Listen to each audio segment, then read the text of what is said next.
Welcome to my channel. A lot of students keep asking कि and वाले days में हम अपनी प्रिपरेशन किस तरह कर सकते हैं या अपने रिवीजन को किस तरह से करें। एज अ फ्रेशर आपके पास इतना टाइम नहीं होता कि आप 5-7 दफा अपना सारा सिलेबस रिवाइज कर पाए। तो मैं यही कहूंगी कि एटलीस्ट एक दफा अपना सिलेबस जरूर रिवाइज करें। 1 से 2 दफा की रिवीजन आप चीजों को रिटेन रखने के लिए बहुत जरूरी होती है। अगर आपने रिवीजन नहीं की होगी तो बहुत सी चीजें जो आपने प्रिपेयर भी की होंगी आप उनमें भी कंफ्यूज हो जाएंगे। तो एटलीस्ट अपने पास इतना टाइम रखें कि आप एंड पे रिवीजन कर सके। एक बात ये कि ये ना हो कि आप शुरू में बहुत ज्यादा पढ़ रहे हैं और एंड वाले डेज तक आके आपकी एनर्जी बिल्कुल डाउन हो जाए। आपने थोड़ी सी एनर्जी अपनी एंड वाले डेज के लिए भी बचा के रखनी है ताकि एंड वाले डेज जो कि आपकी ज्यादा एनर्जी कंज्यूम करने वाले हैं उनमें आपको अपनी प्रिपरेशन में इतनी मुश्किल ना हो। एंड वाले डेज में मैंने इस तरह किया था कि मैं टेस्ट दे देती थी या मैं ऐसा करती थी कि अपनी किसी फ्रेंड से या किसी तरह कुछ टेस्ट मंगवा लेती थी और घर पे बैठ के ही उनको सॉल्व कर लिया या फिर टेस्ट दे आना और टेस्ट के बाद मैं घर वापस आ जाती थी। और क्योंकि एंड पे जो आपके टेस्ट होते हैं उनमें आपको बहुत ज्यादा कंफ्यूजन नहीं होती।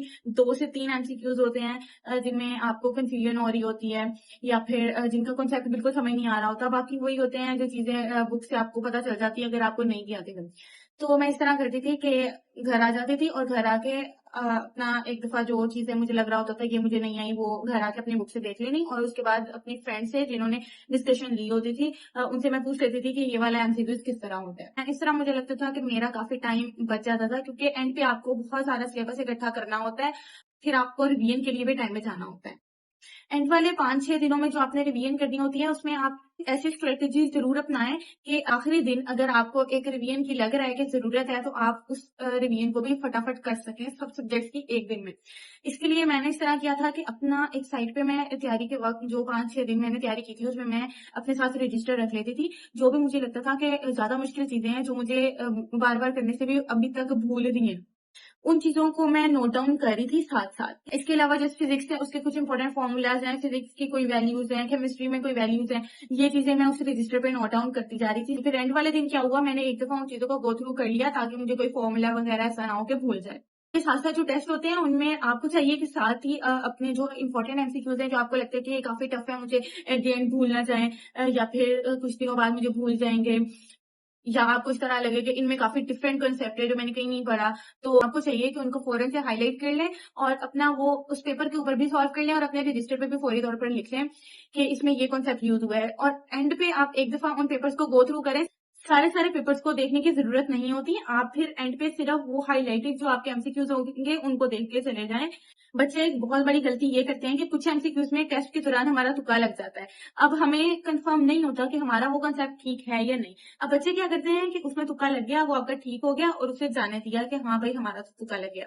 लेकिन इससे आपका बहुत नुकसान होगा। इसलिए बेहतर है कि आप फौरन उसको रेक्टिफाई करें। आप देखें कि इसमें सही वाला कंसेप्ट कौन सा था जो यूज हो रहा था ताकि आपको उसी वक्त आपका वो एमसीक्यूज क्लियर हो जाए।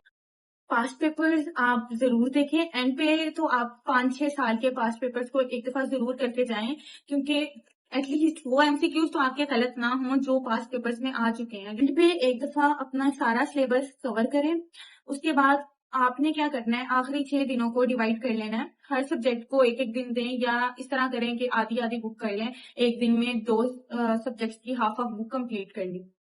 इस तरह एंड पे भी आपके पास 1-2 दिन रिवीजन के लिए बच जाएंगे। अब आपने उन 2 दिनों में अपने सारे नोट्स देखने हैं। बहुत से बच्चे एमसीक्यूज की प्रैक्टिस के हवाले से बहुत परेशान होते हैं कि हम एमसीक्यूज की इतनी ज्यादा प्रैक्टिस नहीं कर पा रहे। तो मैं ये कहूंगी कि आप लोग अगर किसी भी इंस्टीट्यूट में टेस्ट दे रहे हैं तो वो मोर देन इनफ होते हैं प्रैक्टिस के लिए। उसमें आपको कितना आता है कितना नहीं आता, आपको टॉपिक कितना तैयार हुआ है, टाइम मैनेजमेंट का पता चल जाता है, हर चीज का आपको उन टेस्ट में आइडिया हो जाता है। तो इसके लिए इतना परेशान होने की जरूरत नहीं है। अगर आपके जो कॉन्सेप्ट हैं वो आप अप्लाई कर पा रहे हो उन टेस्ट में इसका मतलब है आपको वो तैयार हो गया है टॉपिक। आपको उसमें बहुत ज्यादा प्रैक्टिस करने की भी जरूरत नहीं है। इवन फिजिक्स के लिए भी मैंने बहुत ज्यादा प्रैक्टिस नहीं की थी। जो टॉपिक्स मुझे लगता था कि मुश्किल है या जिनमें से मुझे लगता था कि एमसीक्यू जरा गलत हो जाते हैं, जरा ट्रिकी से आ जाती हैं, तो मैं क्या करती थी उसके उन टॉपिक्स के सिर्फ टिप से स्टेप से कुछ एमसीक्यूज प्रैक्टिस कर लेती थी कि थोड़ा मुझे आइडिया हो जाए। When I started my MDCAT preparation in the initial days, I considered it very difficult क्योंकि हमें सबने बता दिया होता है कि MDCAT की एग्जाम बहुत मुश्किल है। हर साल बहुत से बच्चे रह जाते हैं, इवन के टॉपर्स रह जाते हैं, वो नहीं कर पाते। So acing MDCAT is not an easy task. तो ऐसे ही एक दिन मुझे ख्याल आया कि यार इतना मुश्किल टेस्ट है, एक दफ़ा देखते तो सही कि इसमें होता क्या है। So I came home from academy, past papers निकाले, 2022 का एग्जाम देखा, तो आई फेल्ट कि यार आती तो हैं कुछ चीजें, कुछ कुछ नहीं भी आती। अभी तो तैयारी शुरू की है तो मैं वो कर लूंगी, पता चल गया है कि किस तरह से चीजें आ रही हैं। तो तब मेरा कॉन्फिडेंस काफी इंक्रीज हो गया। तब मुझे पता चला कि MDCAT is not that much difficult जितना इसे बढ़ा चढ़ाकर बता दिया जाता है। Yes, it is difficult as compare to FSc, क्योंकि जाहिर है एफएससी से थोड़ा सा डिफिकल्टी लेवल तो बढ़ेगा ना। एक कॉम्पिटेटिव एग्जाम है जिसको लाखों बच्चे हर साल देते हैं, तो वो जो 3 महीने आपको दिए जाते हैं वो इसीलिए दिए जाते हैं कि आप उस एफएससी के लेवल को थोड़ा सा बढ़ा लें। अगर आपके एफएससी में कम भी मार्क्स हैं तो भी परेशान होने की जरूरत नहीं होती। आपके लिए 3 महीने बहुत ज्यादा टाइम है। अगर आपका 1 महीना वेस्ट हो भी चुका है, आपके पास अभी भी 2 महीने हैं, और 2 महीने बहुत ज्यादा टाइम होता है। आप लोग अभी भी अच्छा है, बहुत अच्छे से कर सकते हैं अपने स्केड्यूल को लेके। कंसिस्टेंसी के साथ चले, कंसिस्टेंसी बहुत इंपॉर्टेंट है। अगर कंसिस्टेंसी से काम नहीं करेंगे, एक दिन कर लिया, एक दिन नहीं किया, एक दिन कहा कि यार आज दिन नहीं कर रहा, इस टॉपिक को छोड़ देता हूँ, ये टॉपिक तो मुझे बड़े अच्छे तरीके से आता है, इसको छोड़ देता हूँ, इसको फिर कभी कर लेंगे, वो फिर कभी नहीं आएगा, वो आपका रह ही जाएगा। साथ साथ करते जाएंगे तो एंड पे आपको बिल्कुल भी डिफिकल्टी फील नहीं होगी, and you'll be able to secure a seat in a medical college. Best of luck. I hope you all give your best. इंशाल्लाह आप बहुत अच्छा परफॉर्म करेंगे, बहुत अच्छे मार्क्स लेकर आएंगे। अल्लाह ताला आपका हामी और नासिर हो। Thank you so much. अल्लाह हाफिज। अब बताएं आपका एग्जाम डे। एक तो ये कि आपने उधर जाके 24 घंटा रट्टा नहीं लगाना, उस वक्त एंड पे कुछ भी याद नहीं होगा। उस दिन बहुत स्ट्रेसफुल माहौल होता है। जब आप एग्जामिनेशन सेंटर में जाकर बैठते हो ना, तो अगर आपको स्ट्रेस नहीं भी है ना, आपके इर्द गिर्द जो बच्चे होते हैं वो आपको स्ट्रेस दे देंगे। आप उनको देखोगे कि उनकी हालत इस कदर खराब हो रही होती है। जब मैं गई थी मेरे आसपास मुझे ऐसे लग रहा था कि पता नहीं बच्चों को क्या हो रहा है, ये लोग इतना परेशान क्यों हो रहे हैं। मुझे ये स्ट्रेस होने लग गया था कि मुझे स्ट्रेस क्यों नहीं हो रहा, कि क्या मुझे स्ट्रेस लेना चाहिए। फिर मैंने कहा नहीं यार, अभी तो अपना सारा जो भी नॉलेज हमने हासिल किया उसको अप्लाई करने का टाइम है। अब स्ट्रेस ले लिया तो सारा काम खराब हो जाएगा। उससे एक दिन अगर आप अपनी नर्व्स पे कंट्रोल नहीं रखते, अपने स्ट्रेस पे काबू नहीं रखते, तो आप जितनी भी तैयारी आपने की होगी आप अच्छा परफॉर्म नहीं कर पाएंगे। तो ये बहुत इंपॉर्टेंट है।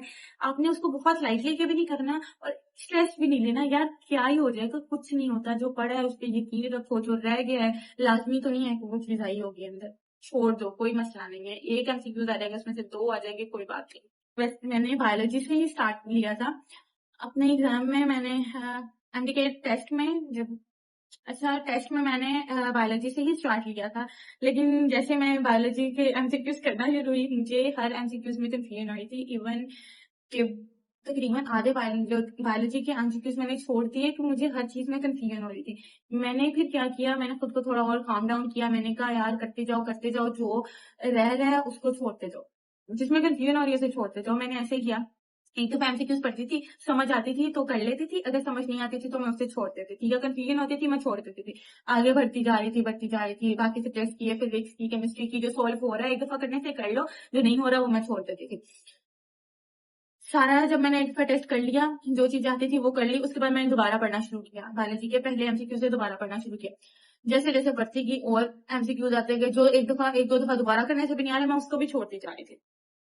मैंने फिर किए काफी हद तक हो गए। उसके बाद जो बहुत मुश्किल से, जिनमें बहुत कंफ्यूजन हो रही थी, एट द एंड मैंने वो कर लिया। तब आपने एक पहले से स्ट्रेटेजी बनाई होती है कि मैंने अपने एग्जाम को इस तरह से लेके करना है, मैंने ये पोर्शन पहले करना है, ये बाद में करना है, मेरा इस तरह से टाइम मैनेज हो जाएगा, इस तरह से मैं कर पाऊंगी, मुझे इसको करने में इतना टाइम लगता है। ये चीज आपने कब ऑब्जर्व करनी होती है? अपने प्रैक्टिस के डेज में, जब आप अपनी अकेडमीज में, इंस्टीट्यूट में आप टेस्ट देते हो। आपने अगर अपने टेस्ट को सीरियस लेके उनमें ही टाइम मैनेजमेंट सीखी हुई है, तो आपको उस टेस्ट के डे पे टाइम मैनेजमेंट में कोई इशू नहीं होगा। मैंने भी अपना 5-7 मिनट पहले ही कर लिया था, तो मुझे भी इतना कोई मसला नहीं हुआ था, क्योंकि मैंने पहले से एक स्ट्रेटेजी बनाई हुई थी कि मैंने इस तरह अपना जो टाइम है उसको मैनेज करना है।